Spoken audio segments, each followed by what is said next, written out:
The Indiana Fever's season has been unforgettable for all the wrong reasons, but somehow in all the right ways. If you ask me, Gainbridge Fieldhouse is one of the more exciting arenas in which to watch a WNBA basketball game. The fans, who are oft discussed and inflammatory at times, are raucous, solid, and committed. There's a reason the Fever are so often at their best when the house is full. The support is tangible. The Fever, the number 6 seed in the 2025 WNBA playoffs, didn't win Game 3 against the number 2 seed Las Vegas Aces on Friday night, but the team rallied and managed to defeat Las Vegas 90-83 in Sunday afternoon's Game 4.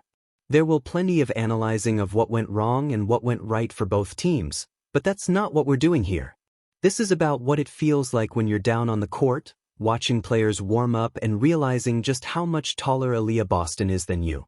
Over a foot for the curious, and when you're standing down there, it's immediately obvious how she's able to do what she does on the court each week. It's also about tweens hanging their t-shirts, their posters, their shoes, anything really, whatever they can get their hands on, over a railing, hoping against hope that Caitlin Clark, Sophie Cunningham, or Kelsey Mitchell will see them, smile, sign something and say hi. And it's also about the resiliency of a team that keeps achieving when everything and everyone is sure they'll give up. There's a lot to say about the WNBA right now. As we march toward what will inevitably be a thrilling finals match no matter which two teams are playing, it would be irresponsible to ignore the heavier side of things.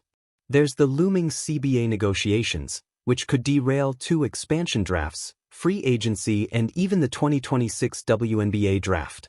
Then, we had Cheryl Reeves' outburst and ejection from the Minnesota Lynx's Game 3 loss to the Phoenix Mercury, which could result in a league-wide ultimatum on acceptable coach conduct.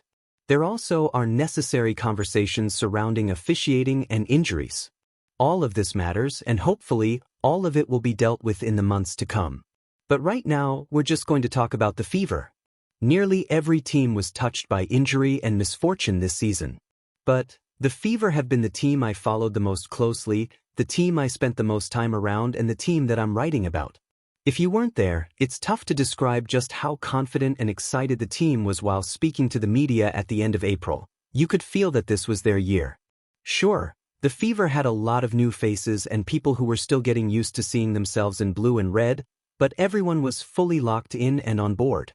The team's practice gym was brimming with the kind of energy you have when you just know something good is coming. That feeling was partly due to the roster the franchise's front office put together. As Clark mused to reporters in late April, in a statement that would prove nearly prophetic as the season wore on, how lucky are we to have such a good roster and so many people who wanted to be a part of something bigger than themselves? Adding, they saw something in this team, in this organization. The team, she noted, didn't have a lot of time to work together before their first preseason game, so would be doing a lot of learning on the fly. But best thing you can do is just go out there and play with your teammates, Clark concluded. It's the best way to learn. The Fever were set to do exactly that, and then came news in early May that Clark had injured her left quadriceps. What initially seemed like the most unlikely, unfathomable Fever update imaginable soon turned into a grueling reality that resulted in Clark missing the vast majority of the 2025 season. Soon after Clark was sidelined, Cunningham suffered an ankle injury and the team was forced to bring in a relief player. Ari McDonald turned out to be the fuel the Fever's engine needed to keep running, and she was eventually upgraded to a rest-of-season contract after it became apparent Clark's subsequent groin injuries would keep her out of the game for a significant amount of time. After the Fever saw the departure of Dawana Bonner in July, the team seemingly began to stack injuries. One by one, players fell, and one by one, players were added. By the season's end, the team had a roster that is 16 players deep, unheard of in the league. In addition to Clark, Cunningham exited the season with an MCL tear, Sydney Colson tore her ACL, McDonald broke her foot, Chloe Bibby injured her knee, and Damaris Dantas has been out with a concussion. It's been a lot. But the Fever have somehow continued to find new ways to show up and support one another, and at this point, it's clear the team is playing for each other and for the fans, full stop. Mitchell has found new depths to pull from and at various points carried the team on her back. There's a reason fans attending semifinal games at Gainbridge have chanted MVP whenever she is shown on the Jumbotron. Despite the fact that the Aces' Aliyah Wilson was crowned September 21st, Lexi Hull has demonstrated an ironclad resolve to win, and Boston has reminded fans just why she was a #1 overall draft pick, too. Newcomers Odyssey Sims, She Petty, and Aerial Powers have seamlessly fit into a system that, at this point, is likely only understood completely by head coach Stephanie White, who must spend hours configuring and calculating and accounting for how the team might, yet again, have to pivot. All of this potential has been evident all season to anyone who has been watching the Fever play. Despite the fact that the roster looks nearly nothing like it did at the beginning of the season, despite the fact that Clark missed most of it, and despite the fact that everyone keeps counting them out, the Fever are still here. There's no way to know what will happen when Indiana and Las Vegas meet in Game 5 on September 30th, but without a doubt, the Fever will end this season with their heads held high. After all, they've earned that right. The tenacity the team has demonstrated this season bodes well for a 2026 that will truly be unforgettable if a 2025 WNBA Finals to remember doesn't come first. Sports have a funny way of twisting narratives.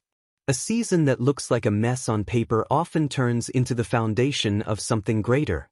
For the Indiana Fever, this year was supposed to be the rebuilding year after rebuilding years. A franchise still finding its footing, a young team learning to gel, and a city cautiously waiting to believe again. But what unfolded was a season that seemed unforgettable for all the wrong reasons, yet, somehow, became unforgettable for all the right ones too. The wrong reasons. On the surface, the Fever's journey looked like chaos. Injuries piled up at the worst possible moments. Star players spent stretches of the season sidelined, leaving the team scrambling to reconfigure rotations. The schedule offered no mercy, back-to-backs against title favorites, long road trips that tested stamina, and games where the scoreboard felt like it was mocking them. Then there were the growing pains. Rookie mistakes, turnovers at crucial times, defensive lapses that turned winnable contests into heartbreak. Headlines often read more like warnings than celebrations. Fever stumble again. Indiana's late-game woes continue. Learning curve steepens. Fans groaned. Critics questioned. Opponents overlooked them. And at times, even the players themselves seemed to feel the weight of it all.